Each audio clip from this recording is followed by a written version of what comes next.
black holes and Jesus, to me, they go right together. There you go. There you I have go. no problem with either.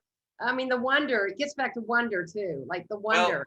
It's unbelievable how many galaxies are out there. And I like that expression. I might have to keep that one. Because I think,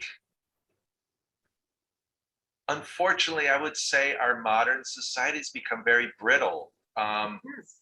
And I think that part of my trying to approach illuminating people to other ways of thinking, even if it's just for a moment, is I think we all need to be more Exploratory, yeah, and also less fearful, maybe. I don't know. yeah, less Scared. fearful. Yeah, I'm empathetic, but they're really frightened. Yeah, there People are needs frightened. to be a greater adaptability, a greater sense of agility, because the amount of change that's happening in terms of intellectual advancements, what's going on globally, we Yeah. can't we can't approach things in the old mechanical, mechanistic ways. And But in order for us to survive, in order for us to understand one another, we're going to have to be more agile and more willing to let in other modes. And right. I mean, otherwise art will become a poster. right.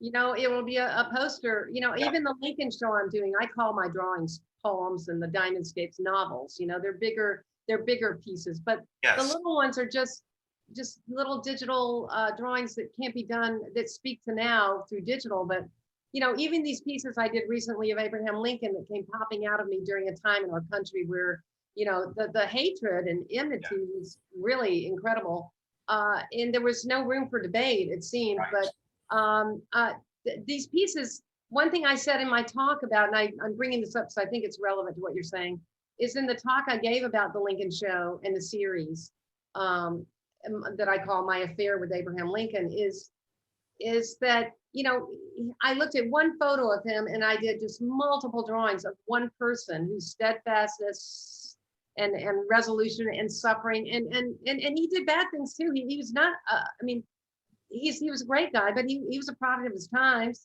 so Sure. but I said to Lear, if we could look at each other like you're you're this or that, to define someone as one thing and not see the 18 to 18 million facets of their personality, Yeah. it just, we're not doing humanity a favor. And the great Renaissance times were never about Precisely. putting those labels on. It was about discovery, which is Right. frankly, Exactly. I find this whole arena talking with you where I'm most fascinated. And I think it isn't just all about, just technology making things easier, but which is important, but bringing us closer together. If we just dare to, if the storytellers can, I think the artists can help us do that, is what I'm trying to say. They always have. I mean, I think historically they have. Yeah. And now everyone's an artist of a certain kind, and we have to realize this is the new visual language. So let's raise it to the rooftops. Right. Right. Precisely. I think the ateliers are coming back. They're like, I already work with 3 people, and they're all across the United States. Yeah. But it's and the kind of dialogue you and I are having. It's not like one is wrong or right. It's questions. Yes. Okay. Yes. Anyway, so well. I did want to, we talked about storytelling, other things. You mentioned that one of the things that was important for you is uniting, which maybe you've already said this, the areas of physics, neuroscience, and spirituality. I think you have spoken to that, but if you want to say any more about it, we could talk about that, or the use of technology as a critical factor in all of this, which we were kind of edging into. Yes.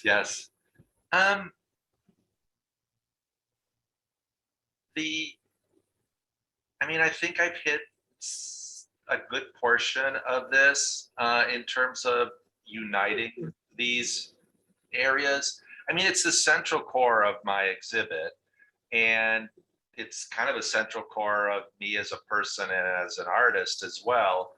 And the thing about, you were just talking with regards, Rod, to exploration and the importance of that. I think as artists, um, yeah, I like the idea of artists as explorers, because there is that sense of, you're going into new realms, things that may be unknown. You are a product of your times. But I think the thing that drives most artists is that sense of what might be around the next corner, Yeah. or,